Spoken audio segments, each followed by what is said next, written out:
So I have been doing a lot of pondering lately, and I won't fill in all the blanks. I'll say some of the things that have been affecting me, coming into my sphere and putting pieces together. And I am sensing that there is a small group within our community. I don't know how small, and it may be outside our community as well if we put the energy out there, that's going to come together and think more and practice more and feel more around what is most needed in this moment of being human. And when I say this moment, I think I want to be very clear that I don't think everything is going to stop because we start doing some sort of practice.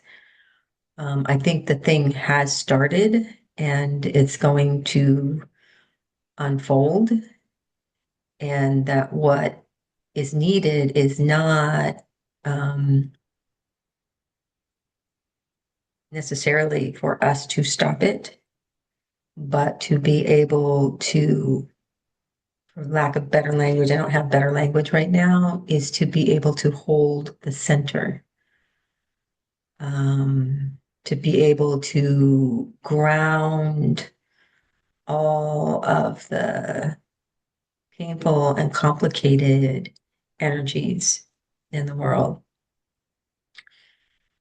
And to really talk about this in a way, we have to get a little more woo-woo or at least a little more metaphorical. We could go either direction about, if it's easily accessible to us to totally believe that we have access moment to moment to other dimensions or other levels of consciousness or whatever it may be, that's great. But other people may not have that. And so we may have to think in terms of um, metaphor.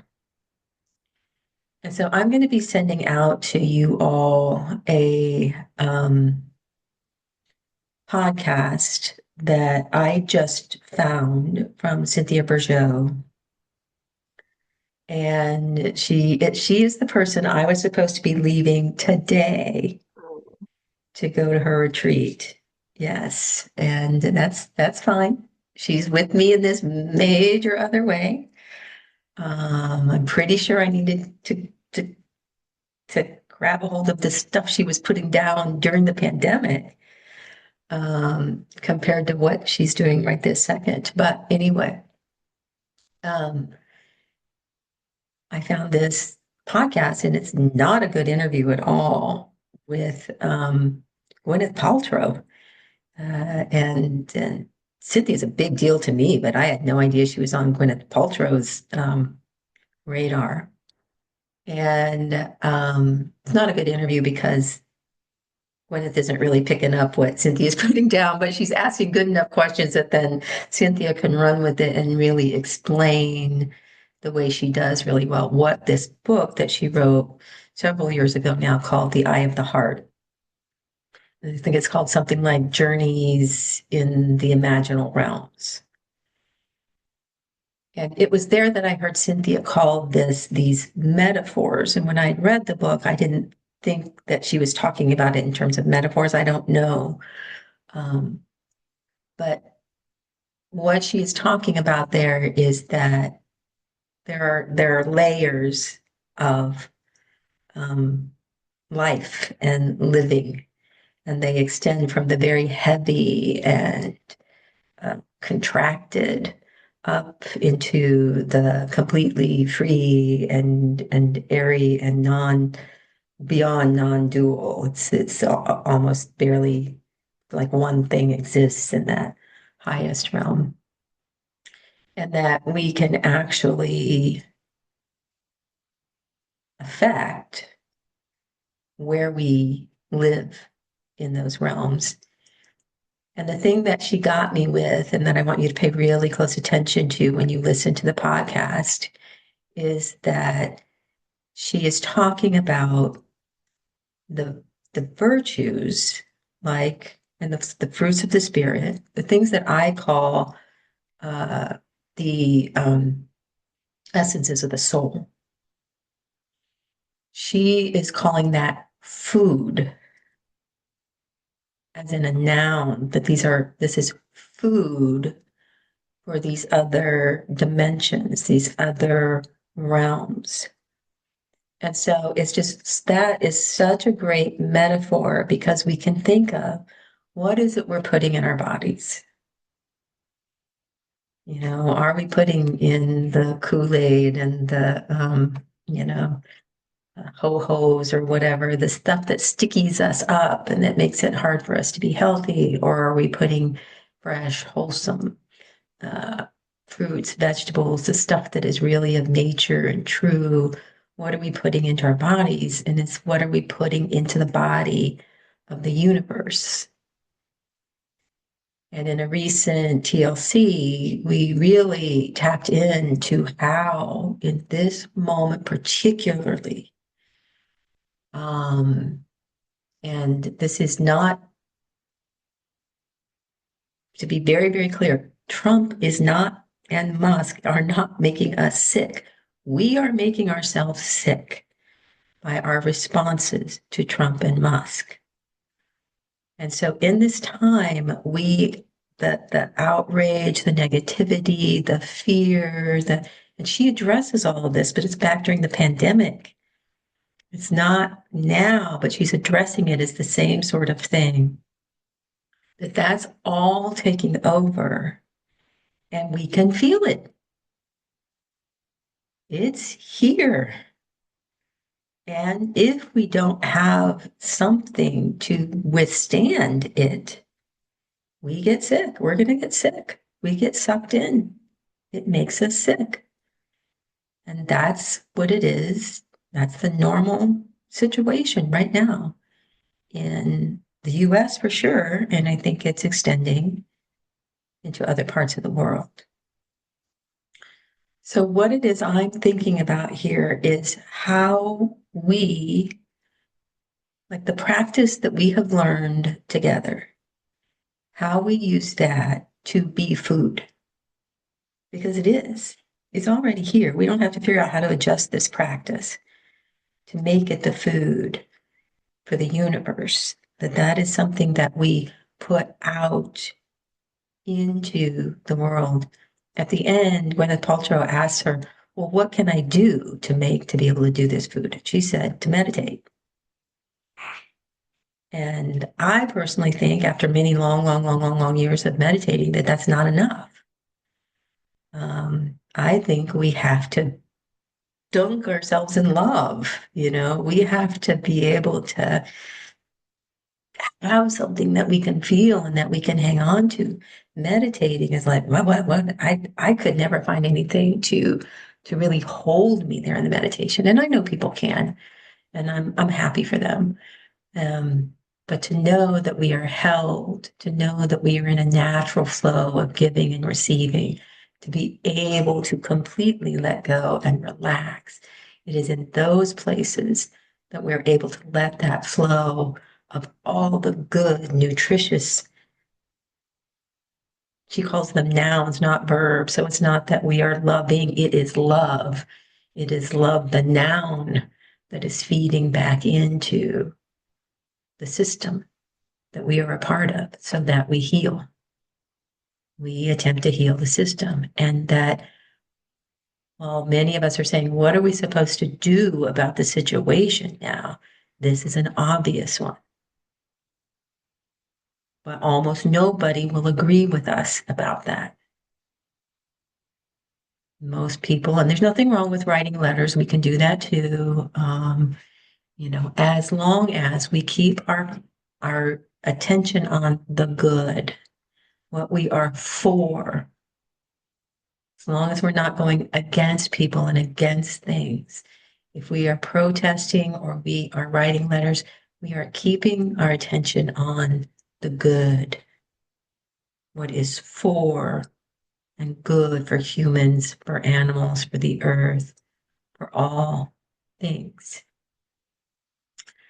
So that's what I'd like to do here together with you. It's just the same usual practice, and maybe at the end I'll say something about kind of coming into awareness and intention about uh, offering that food back into the universe. So let's practice together.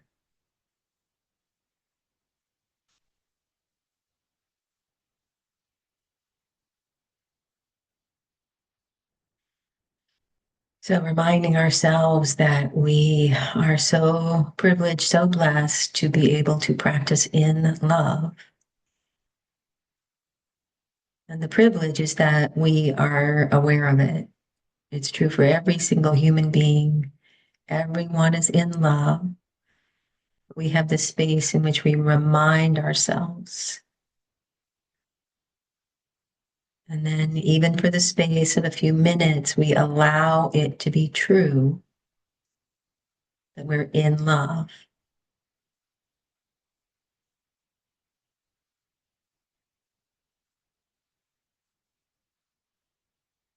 We are in love, just like a drop of water is in the ocean.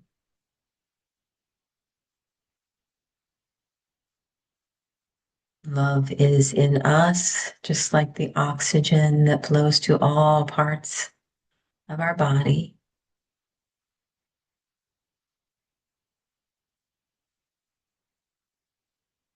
We are completely inseparable from love.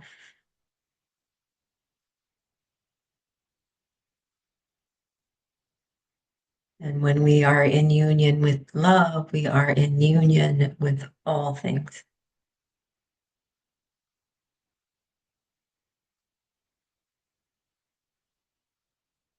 So, from that place, simply noticing your own experience.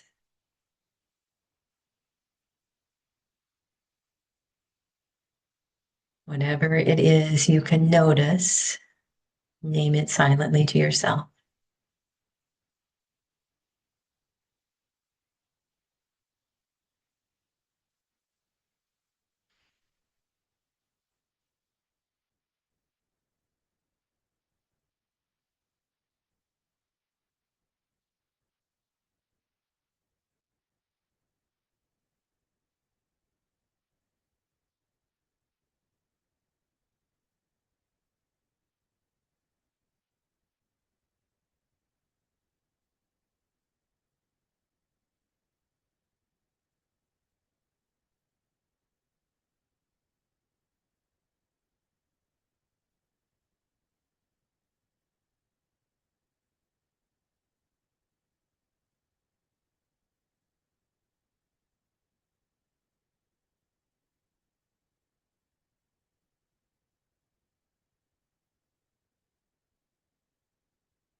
This is our invaluable first step into presence.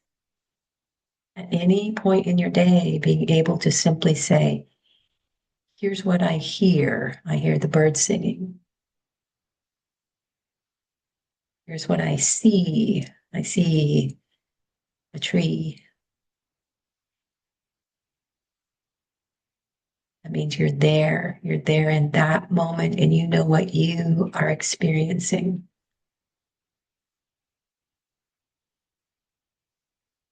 We think we know what we're experiencing, but until we're in the moment naming it, we're affected by past and future. The simple, simple practice of naming what we're experiencing begins to bring us home to ourselves.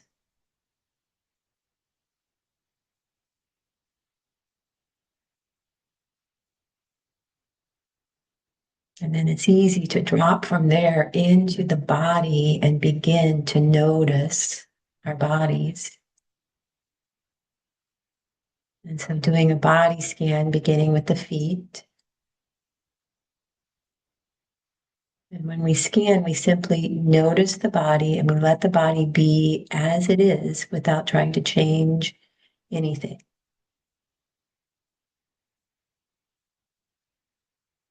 And we notice our lower legs,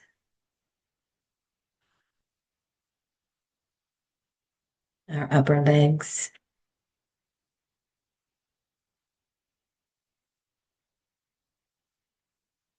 we notice our hips,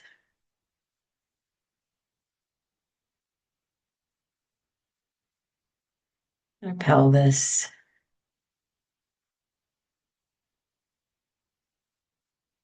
and our bellies.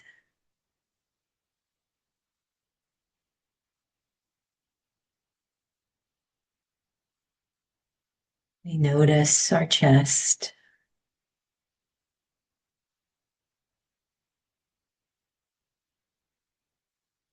our beating heart,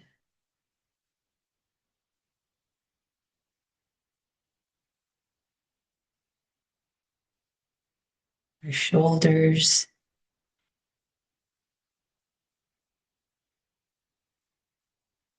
our arms,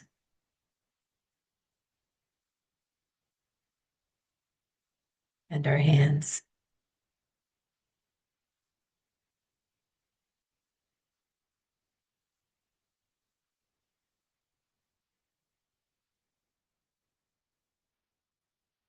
We notice the back, all the muscles and ribs and spine, the neck,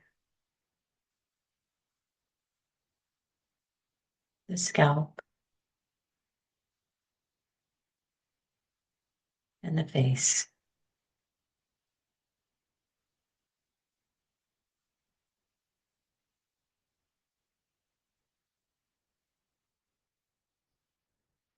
And we feel our whole physical being as a whole. Feel it taking up space, feeling it here now.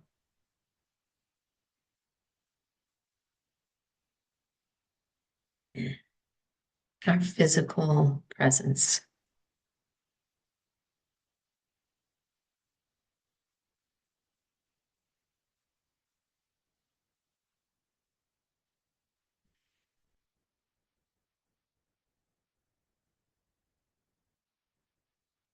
And then noticing our heart.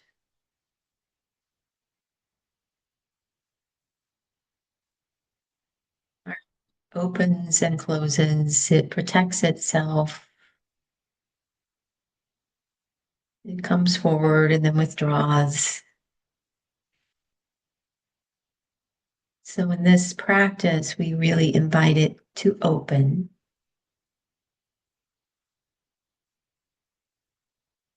We invite love to shine upon our hearts, to open, flow into our hearts. And we simply notice what happens.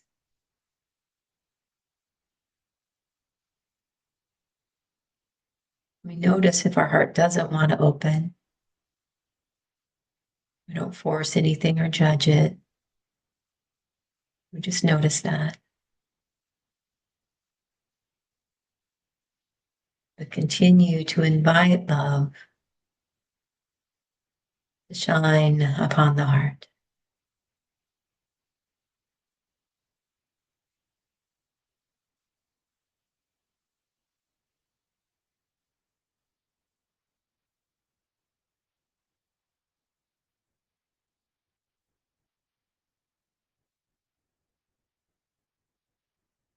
And then we become aware of our spirit and see if you can sense your own aliveness,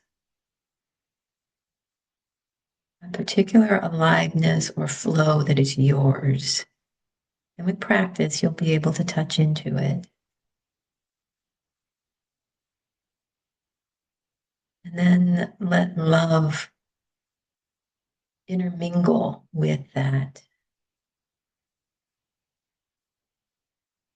And whenever I do that, what results for me is I can feel dancing, my spirit dancing in and with love. Sometimes it's a slow, sad dance.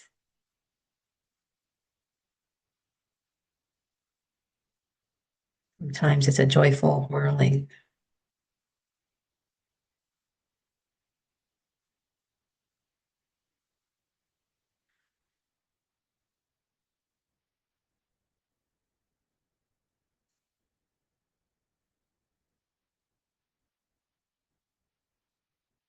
And then letting love touch our minds.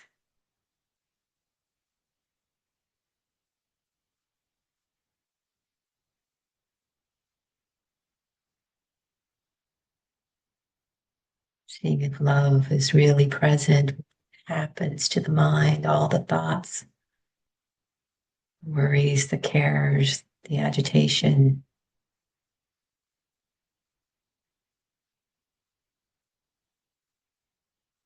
What happens when sweet love touches it?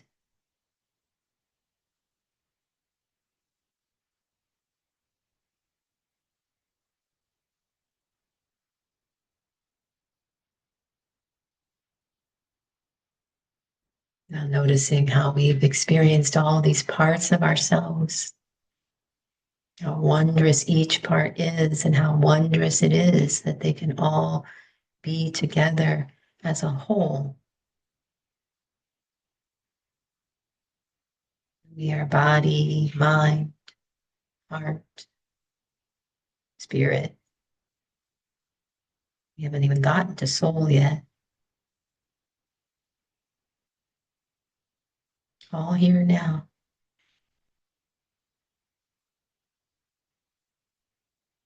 And we're beginning to be open enough.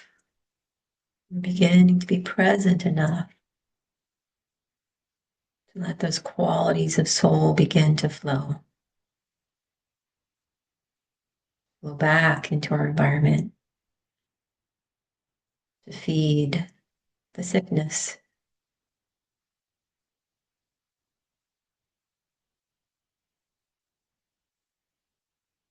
The feeling the way the earth is drawing you into yourself, not just your body, it's drawing your whole being, holding it here on this earth, this planet, this moment.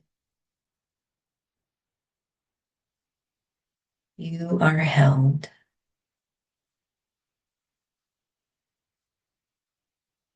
You are loved.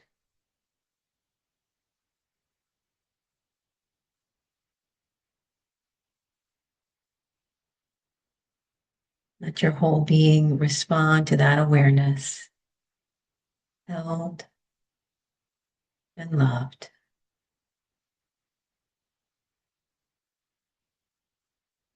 See if you can notice anything fall away, open up, melt, ease.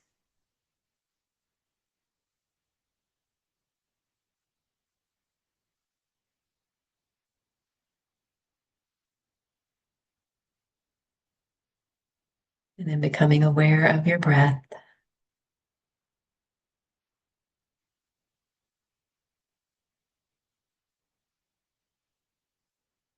And as I've done this practice for a long time, the breath has become so much more than just an oxygen exchange. It's become this overall sense of being in proper and natural flow.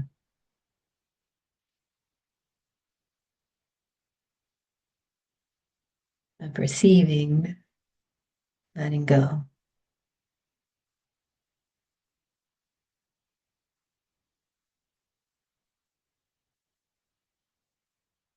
The obvious and simple fact that we live our entire life in that rhythm of receiving and letting go.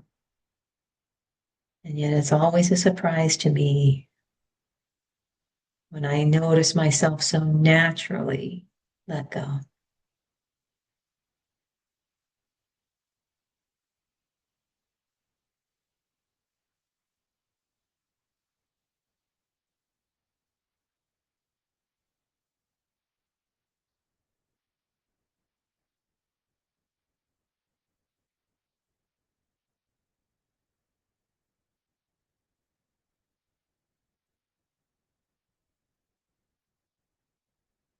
And when you're ready, following the out breath all the way out,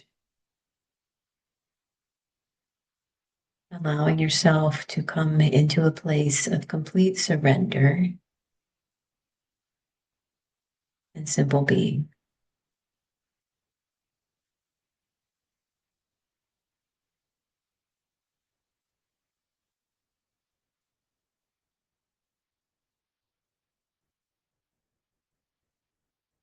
Never judging how surrendered you are, how complete your simple being is.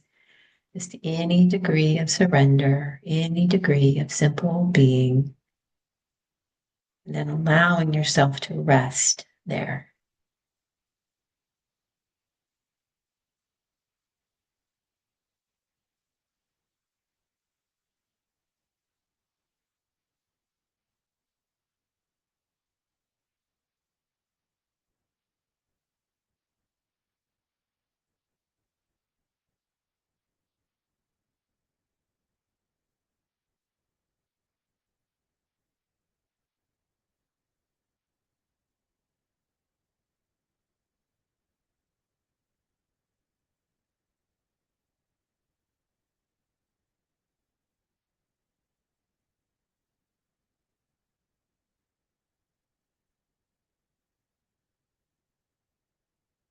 Now allowing your own heart to tell you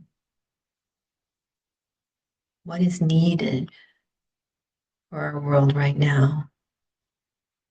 What is the food that your soul already contains that needs to be fed back in to the organism to bring health?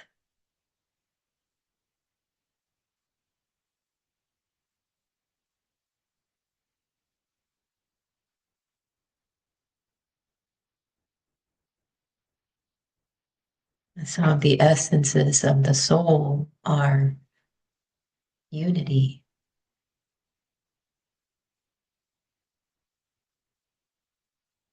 peace,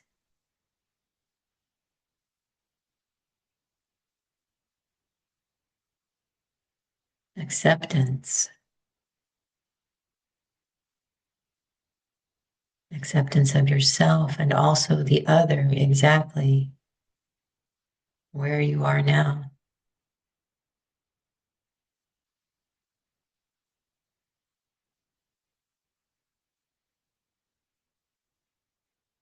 That food is hope.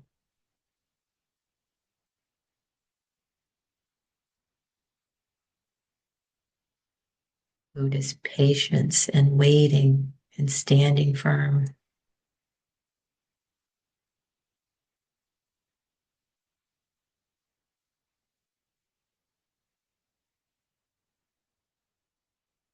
That food is sorrow, not outrage, not blaming. It's just sorrow and a breaking heart.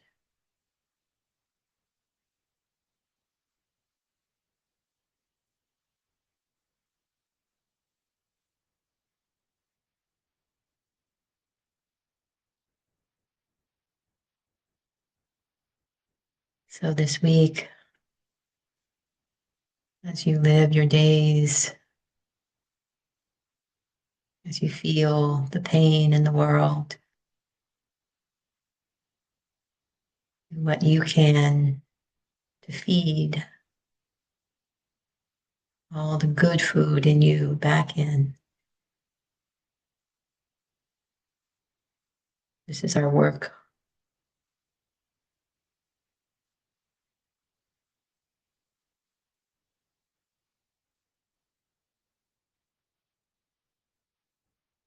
Thank you so much for practicing with me